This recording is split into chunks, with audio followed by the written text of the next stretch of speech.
السلام عليكم ورحمة الله وبركاته. أصدقائي ومتابعيني وكل متابعين صفحتنا المحترمين، يا رب تكونوا بخير وبصحة وسعادة ويجعل أيامكم أفراح وهنا وسرور. امبارح بفضل الله الحمد لله رب العالمين يعني أحيينا حفل زفاف أخونا وولدنا يوسف رشوان. طبعا من لا يشكر الناس لا يشكر الله، من لا يشكر الناس لا يشكر الله. أنا طالع يعني حابب أقدم الشكر والتقدير والاحترام لكل عائلة آل رشوان بقرية القراية.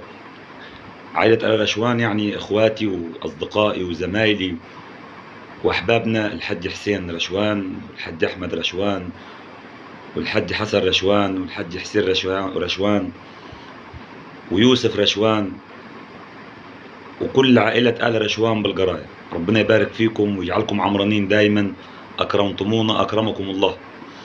ربنا يحفظكم ويجعلكم في الفرح دايما يا رب. عقبال لأولادك يا حج حسين، يحفظك ويحرسك من العين إن شاء الله يا رب، ويبارك لك في أولادك وفي خلفك وتفرح بيهم جميعا إن شاء الله.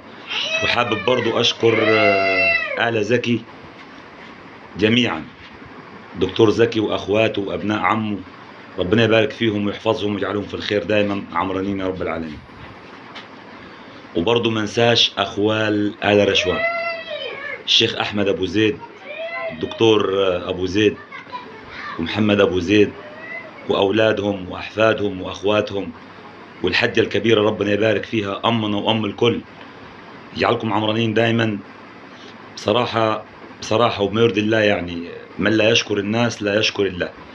أنا حابب أشكركم علني على الملأ، يعني في قرية القراية أو في قرية النمسا أو في عموم مركز إسنا، بما يرضي الله.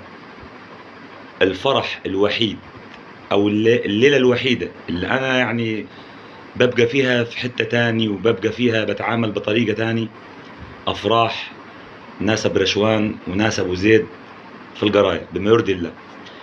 ناس عمرانين، ناس عينيهم مليانة، ناس اللي في جيبهم مش ليهم، ولما بيدوك بمحبة وحب. يعني اللي هو ايه، مفيش حاجة اسمها ياخد منك، مفيش حاجة اسمها يبص على اللي في جيبك، مفيش حاجة اسمها يقول ده خد او ده لم او ده نقط او ده ودى او ده جاب.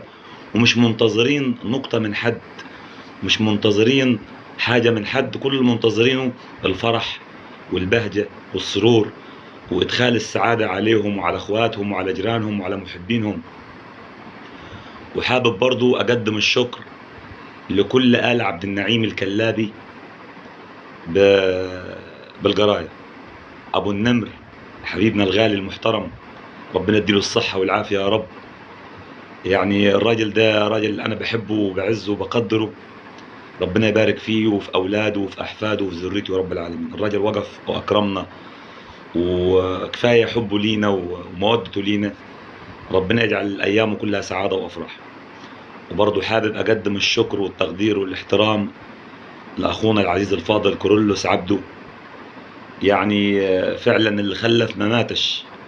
المتنيح عبده يعني كان راجل فاضل وراجل محب لإخوان المسلمين، وكان دائما بيشاركنا في أفراحنا وفي أحزاننا. يعني أنا عايز أقول لكل إخواتنا المسيحيين في القراية، نعمل جيرة ونعمل إخوات، نعمل جيرة ونعمل أخوات، حنفضل حبايب وحنفضل أخوات مع بعضينا طول العمر إن شاء الله. أفراحنا واحد وأحزاننا واحد، ربنا يبارك في الجميع يا رب وتفرحوا بأولادكم.